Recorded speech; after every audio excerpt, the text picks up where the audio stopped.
Nous sommes au milieu de nulle part, en banlieue d'Ottawa. Pourtant, pour les 3 prochains jours dans cet hôtel appartenant à un milliardaire canadien, les hommes d'affaires les plus puissants de la planète, avec des politiciens de partout, se cacheront ici, comme Henry Kissinger ou la famille Rockefeller. Allez sur Internet et vous saurez tout sur ces conférences Bilderberg, du nom du premier hôtel où a eu lieu la première rencontre de ce club select aux Pays-Bas, il y a plus de 50 ans donc. Le groupe Bilderberg aurait été à l'origine de la formation de l'Union européenne, affirment certains. D'autres disent même que Margaret Thatcher, qui refusait l'euro à l'époque, a été forcée de démissionner en raison des pressions de ce groupe occulte.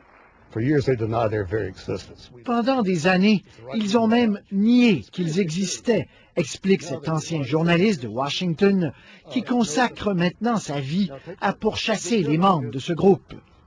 Une occasion pour les gens de se connaître un peu mieux.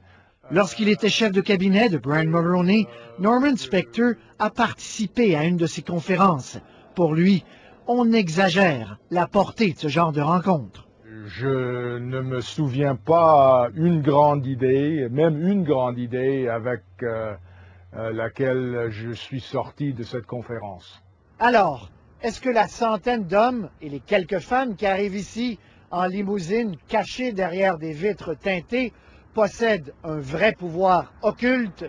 Ce qui est sûr, c'est qu'ils sont tous influents dans leur domaine et que le fait que la réunion soit entourée d'autant de secrets alimente toutes les rumeurs, même les plus folles.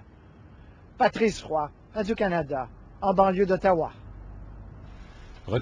Devant l'hôtel Brook Street dans le secteur ouest d'Ottawa, un grand stationnement vide, des barrières et des agents de sécurité filtrant chaque allée et venue de voitures luxueuses. Un client de l'hôtel a été surpris d'apprendre tard la veille que sa nuit serait de courte durée.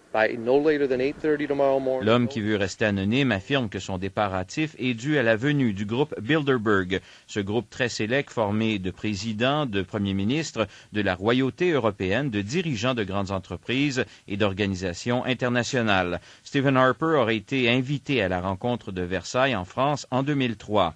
Des gens puissants qui se réunissent à chaque année dans le secret. Et le secret laisse place à une foule d'hypothèses sur les intentions de ce club. Daniel Estulin affirme qu'il suit les activités du Bilderberg depuis une quinzaine d'années. Selon lui, il faut être vigilant face à ce groupe.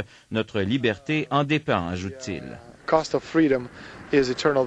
Le commentateur politique Norman Spector a déjà assisté à l'une de ces rencontres en 1992, alors qu'il était chef de cabinet de Brian Mulroney. M. Spector voit plus ces rencontres comme un riche club social pour l'élite mondiale. Une occasion pour les gens de se connaître un peu mieux. Pas d'inquiétude, donc, selon Norman Spector, les grandes décisions qui influencent le monde viennent de gouvernements dûment élus. Stéphane Leclerc, Radio-Canada, Ottawa.